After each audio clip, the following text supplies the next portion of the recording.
think these days network is key, and building up your network.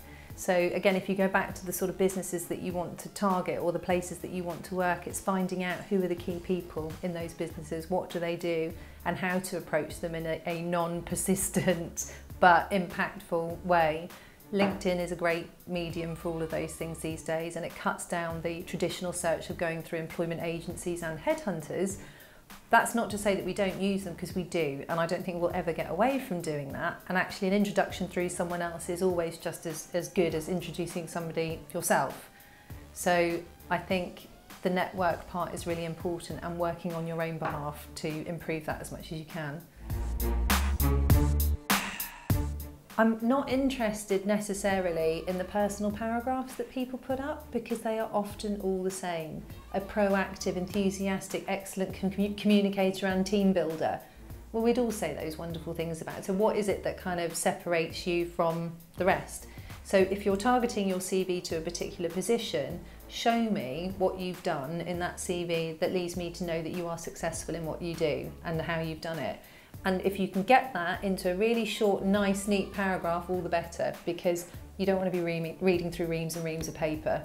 And I think if it's for a young person starting out in business, you shouldn't need more than a page, because your work experience will be a little bit more limited than somebody who's a bit more experienced in their career.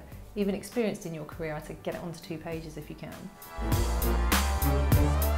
I think it's what they will have had some key, amazing experiences, whether it be in university, whether it be taking a gap year out, whether it be work experience, whatever it is.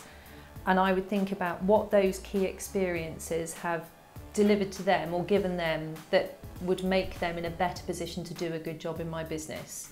So if they've been travelling around the world and they've met loads of people, they're kind of, what was it that surprised or made them enthusiastic about meeting all those different people that they want to bring into the workplace that they think will make it a great place to work? Something like that. So it's those experiences, how they translate and can translate into the business world.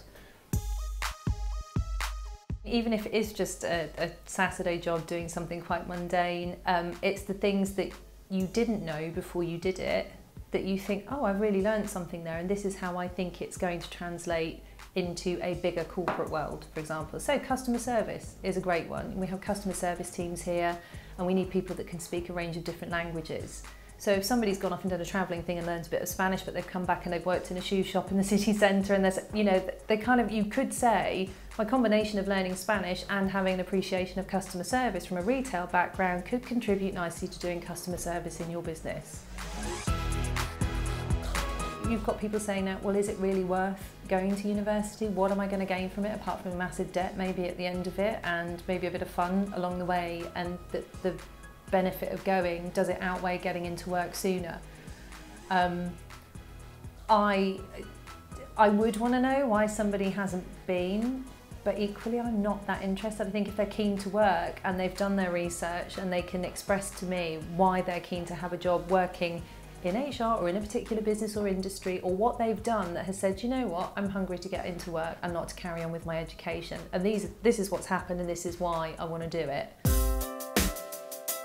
Your CV being your past and what you have done, the covering letter should support an endorsement for that, but also what you're looking to do and what you can bring to that business. And the CV will demonstrate your evidence of success in those areas, but the covering letter should say, and this is why you should hire me, and this is why I think I can do really well in your business. Particularly if somebody's applying for a position and that they haven't just gone a dear sir or a dear John. It's named to the person that it should be named to, if possible. It shows initiative that they found out who the hiring manager or head of department is. That again, it's about the position that they're looking to get and why they think that they're the best fit for it. So you can tell when somebody may have just had a standard covering letter and it's just a scattergun dear John. But I think if you can make it personal for the person that's going to read it, it makes it feel that they've put more effort into it, and therefore why shouldn't they have an introduction?